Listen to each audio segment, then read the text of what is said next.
नमस्कार, प्रणाम। आप सब कैसे हैं? उम्मीद करता हूँ आप सब बहुत ही अच्छे होंगे। तो जैसा कि आप सबको पता है कि बिहार का जनगणना फॉर्म ऑनलाइन भराना स्टार्ट हो चुका है। तो आज की इस वीडियो में हम लोग बिल्कुल स्टेप बाय स्टेप समझेंगे कि आप खुद से घर बैठे अपने मोबाइल फोन से जनगणना फॉर्म कैसे भर सकते हैं। तो हम लोग इस साइट पर आ जाएंगे। इस वेबसाइट का लिंक हमने डिस्क्रिप्शन में डाल रखा है, तो आप वहाँ से डायरेक्टली इस वेबसाइट पर आ सकते हैं। और यहाँ पर आने के बाद आपको अपना स्टेट सिलेक्ट करना है, आप जिस स्टेट से हैं। फिर यहाँ पर कैप्चा को फिल करके वेरीफाई एंड प्रोसीड पर क्लिक करके आगे बढ़ेंगे। यहाँ हम लोग देखेंगे कि शायद हम लोगों का कैप्चा गलत हो जाए, तो हम लोग फिर से डालकर आगे बढ़ेंगे और ओके पर क्लिक करेंगे। उसके बाद यहाँ हम लोगों को देखने को मिलेगा जनगणना 2027 के मकान सूचीकरण कार्य के चरण के स्वगणना एस पोर्टल में आपका स्वागत है। उसके बाद यहाँ नीचे देखेंगे इस पोर्टल के माध्यम से आप संबंधित मकान सूचीकरण हेतु अपने परिवार से संबंधित जानकारी प्रदान कर सकते हैं। इस प्रक्रिया को पूरा करने में लगभग 15 से 20 मिनट लगेंगे। हम लोग ओके पर क्लिक करके आगे बढ़ जाएंगे। यहाँ हम लोगों ने पिछले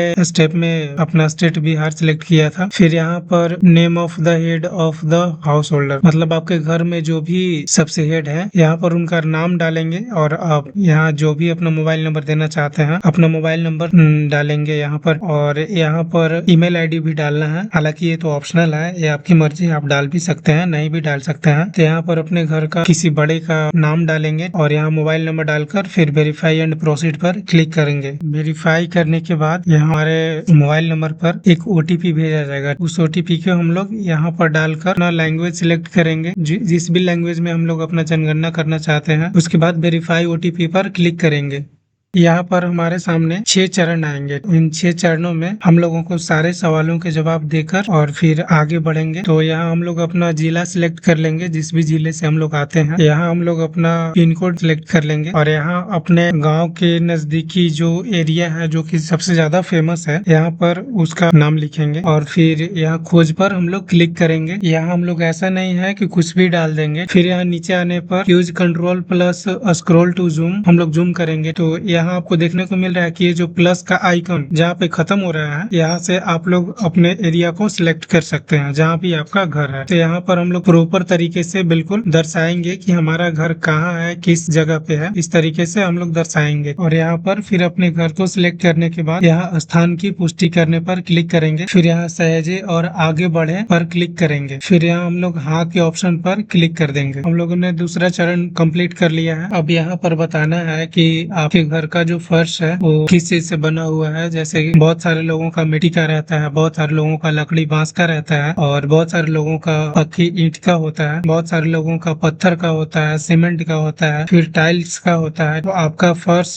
जिस भी सामग्री से मिलकर बना हुआ है उस पर हम लोग क्लिक करेंगे और फिर नीचे आएंगे। यहाँ हमसे पूछा जा रहा है जनगणना मकान के दीवार में प्रयुक्त प्रमुख सामग्री, जैसे कि हमारा दीवार कौन सी सामग्री से बना हुआ है, घास फूस बांस इत्यादि, या प्लास्टिक पॉलिथीन, मिट्टी, कच्ची ईंट, लकड़ी, पत्थर मसाला गारा के साथ नहीं, पत्थर मसाला गारा के साथ, जीआई धातु, एल्बेस्टर चादरें, पक्के ईंट का, कंक्रीट का या अन्य कोई का। हम लोग इस पर क्लिक करेंगे। फिर उसके बाद पूछा जा रहा है कि जनगणना मकान की छत में प्रयुक्त प्रमुख सामग्री, मतलब कि आपके घर के छत में जो भी सामग्री इस्तेमाल हुए हैं उसका आपको विवरण यहाँ पर देना है। जैसे कि आपका घर का छत घास फूस बांस लकड़ी मिट्टी आदि से बना हुआ है, प्लास्टिक या पॉलीथीन से बना हुआ है, हस्त निर्मित टाइल्स, मतलब हाथ के द्वारा बनाए गए टाइल्स से बना हुआ है, मशीन निर्मित टाइल्स, मशीन के द्वारा बनाए गए निर्मित टाइल्स से बना हुआ है, या पक्की ईंट का बना हुआ है, पत्थर का बना हुआ है, स्लेट का बना हुआ है, या फिर जीआई धातु एल्बेस्टर चादरें हैं, कंक्रीट है या अन्य कोई है। आप इस पर क्लिक कर सकते हैं। जनगणना मकान की स्थिति, मतलब आप जिस घर में अभी रह रहे हैं, जिस घर की आप जनगणना कर रहे हैं, उसका कंडीशन क्या है, उसका हालत क्या है, अच्छा है, रहने योग्य है या जीर्ण शीर्ण,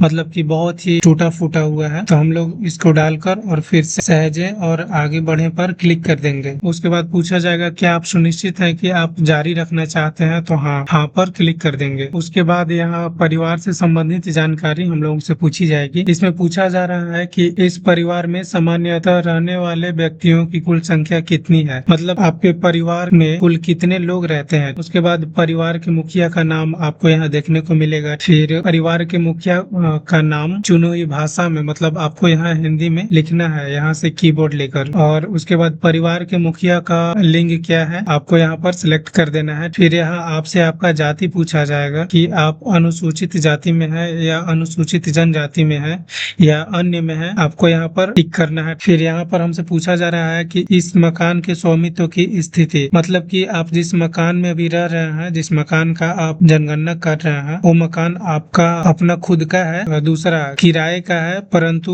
अन्य अपना मकान, मतलब कि आपका अपना मकान कहीं और है, किराए का एवं अपना कोई मकान नहीं है, या फिर अन्य पर क्लिक कर सकते हैं। फिर यहाँ पर पूछा जा रहा है कि रहने योग्य उपलब्ध कमरों की संख्या कितनी है, तो यहाँ पर हमारे घर में मतलब रहने योग्य कमरों की संख्या कितनी है वो हम लोग डाल देंगे। फिर इस परिवार में रहने वाले विवाहित दंपतियों की संख्या कितनी है, मतलब विवाहित व्यक्ति कितने हुए।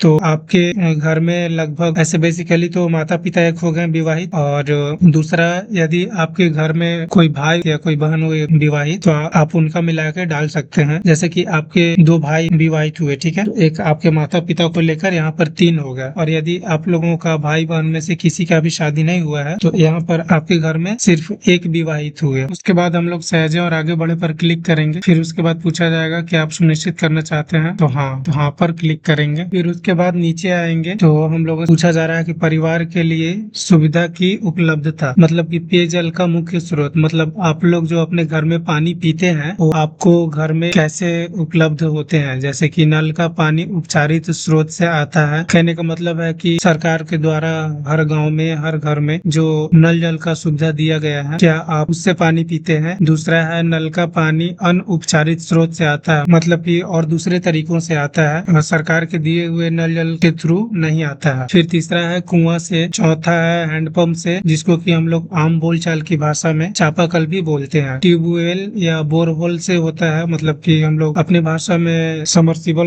बोलते हैं। फिर यहाँ दिया जा रहा है जैसे कि कई क्षेत्रों में झरना से हो गया, नदी नहर से हो गया, टैंक तालाब झील से हो गया, सीलबंद पैकेट बोतल का पानी या अन्य स्रोत, हर जगह अलग अलग तरीकों से पीने का पानी उपलब्ध हो पाता है, तो हम लोग अपने हिसाब से चुनेंगे। फिर उसके बाद पूछा जा रहा है कि पेयजल स्रोत की उपलब्धता, जैसे हम लोगों ने अभी ऊपर हैंडपंप चुना है, तो यहाँ पर नीचे पूछा जा रहा है कि जो चापाकल है वो आपके परिसर के अंदर है, मतलब आपके घर के अंदर है कि घर के नजदीक में है, घर के आसपास में है कहीं पे, या फिर घर से कहीं ज्यादा दूर पे है। फिर हम लोगों के यहाँ पूछा जा रहा है प्रकाश का मुख्य स्रोत, मतलब हमारे घर में जो लाइट्स आती है उसका मेन स्रोत क्या है, बिजली से आती है या मिट्टी तेल से हम लोग लाइट जलाते हैं, या सौर ऊर्जा से आता है, या अन्य तेल से, या अन्य, या प्रकाश रहित, मतलब कि अंधेरे में रहते हैं। तो आजकल तो अधिकतर जगहों पर बिजली की सुविधा हो गई है, लेकिन ऐसे कई रेयर केस में गांव है जहां पर आज भी बिजली नहीं पहुंच पाती है, तो वहां पर मिट्टी तेल और सौर ऊर्जा का इस्तेमाल किया जाता है। फिर यहाँ पूछा जा रहा है शौचालय की सुलभता, तो हाँ है कि नहीं है। नहीं का मतलब हो गया कि खुले में जाते हैं, और यदि हाँ है तो केवल परिवार के उपयोग हेतु, मतलब आपके घर में है जो कि सिर्फ परिवार के लिए ही बनाया गया है, या फिर अन्य परिवारों के साथ साझे में है, जैसे कि आपके घर में 2-4 लोग हो गए जिसके साथ आपने अपना शौचालय साझा किया हुआ है। फिर सार्वजनिक शौचालय हो गया, मतलब कि के घर से बाहर हो गया, तो यहाँ पर आपको अपना टिक करना है, ठीक है। फिर यहाँ हमसे पूछा जा रहा है शौचालय का प्रकार, ठीक है। तो आमतौर पर जैसे कि शहरों में क्या होता है कि वहाँ पर एक टैंक बनाया जाता है जिसको हम लोग पाइप सीवर पद्धति के नाम से जानते हैं, और दूसरा हो गया सेप्टिक टैंक, और तीसरा हो गया अन्य पद्धति। तो हम लोग इसमें से कोई एक सिलेक्ट कर लेंगे। और नीचे फिर पूछा जा रहा है 2 गड्ढों का शौचालय है, स्लैब के साथ है, उन्नत हवादार गड्ढा है, फिर स्लैब के बिना खुला गड्ढा है, और नीचे बहुत सारी चीजें हैं जैसे कि मानव मलमूत्र व्यक्ति द्वारा हटाया जाता है, मानव मलमूत्र हटाने के लिए जानवरों का उपयोग किया जाता है। तो हम लोग इसमें से कोई एक ऑप्शन चुन लेंगे, ठीक है। फिर यहाँ पर हम लोगों से पूछा जा रहा है रसोई घर और एलपीजी पीएनजी गैस कनेक्शन की उपलब्धता, मतलब आपके घर में एलपीजी और पीएनजी गैस कनेक्शन उपलब्ध है कि नहीं है। रसोई घर में खाना कैसे पकाते हैं, एलपीजी पीएनजी गैस कनेक्शन है, एलपीजी पीएनजी गैस कनेक्शन नहीं है, दोनों में से कोई एक ऑप्शन चुनेंगे। या घर के भीतर खाना पकाते हैं परंतु रसोई घर में नहीं है, तो इसमें भी पूछा जा रहा है एलपीजी कनेक्शन है कि नहीं है। इसमें से भी हम लोग कोई एक ऑप्शन चुन लेंगे। खुले में या घर के बाहर खाना पकाते हैं, इसमें भी पूछा जा रहा है एलपीजी पीएनजी गैस कनेक्शन है कि नहीं है, कि खाना बनाते ही नहीं है, तो वो आपसे पूछा जा रहा है। फिर यहाँ पर नीचे आने पर हमसे पूछा जा रहा है कि गंदे पानी की निकासी किससे जुड़ी हुई है। तो यहाँ पर 3 ऑप्शन दिया जा रहा है, ढकी नाली से, खुली नाली से, कि किसी भी नाली से नहीं, मतलब पानी का निकासी होता ही नहीं है। तो ऐसा नहीं है, तो यहाँ ढकी नाली से हम लोग चुन लेंगे। हालांकि आपके घर में जिस भी तरीके से होता है पानी का निकासी,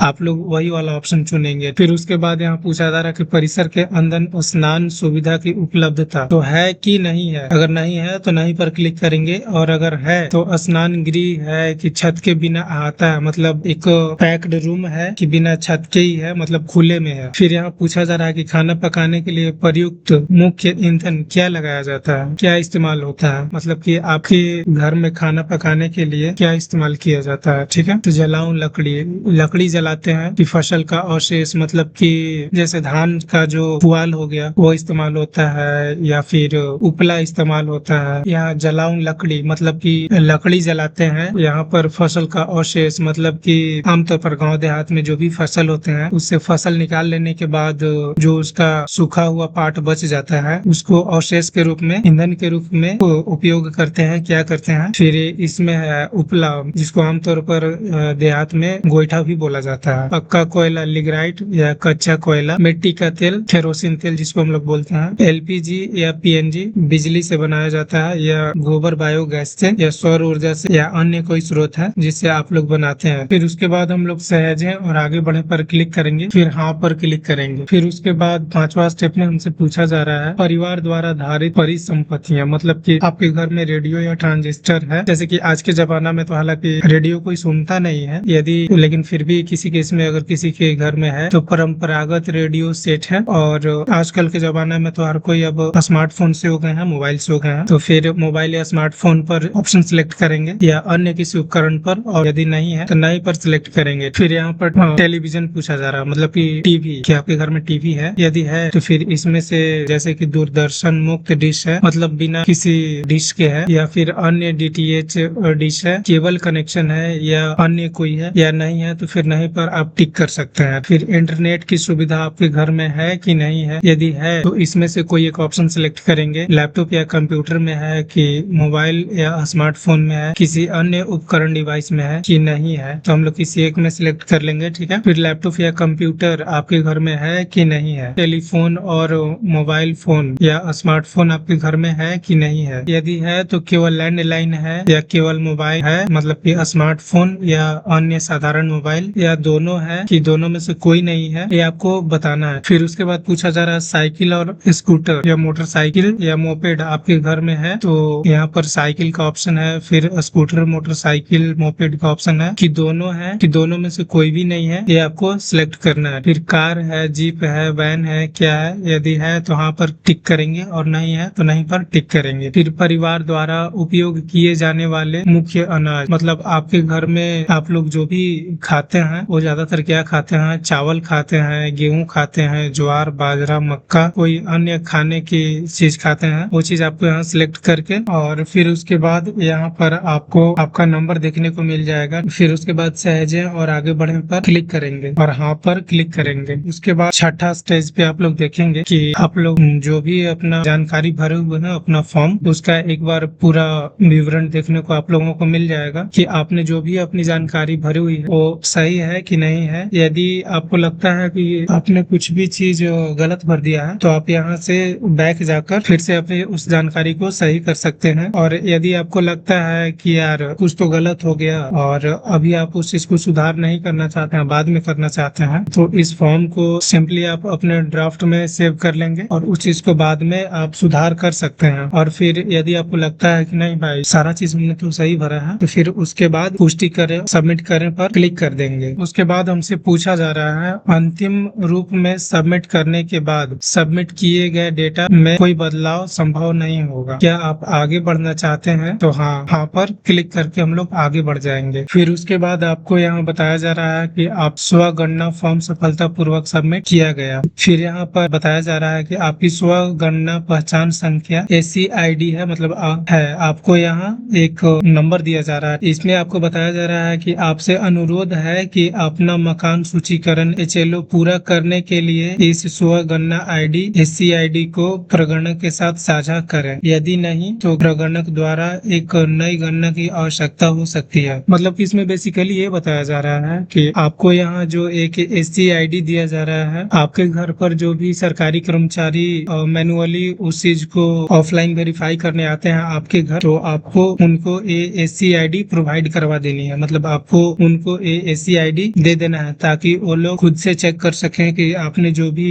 जनगणना फॉर्म में डिटेल्स भरे हुए हैं वो सारा चीज सही है कि नहीं है, और फिर वो लोग मैनुअली उस चीज को वेरीफाई करके फिर सबमिट करेंगे। तो इस तरीके से आप अपना जनगणना फॉर्म भर सकते हैं। और यदि आप लोगों को वीडियो अच्छा लगा हो तो वीडियो को लाइक कीजिएगा और चैनल को सब्सक्राइब करिएगा, और भी आपके जितने भी दोस्त हैं, रिश्तेदार हैं, भाई बंधु हैं, उन पे वीडियो शेयर करें ताकि वो लोग भी अपना जनगणना खुद से घर बैठे ऑनलाइन कर सकें। आज के लिए इतना ही, धन्यवाद। मिलते हैं फिर से अगले वीडियो में।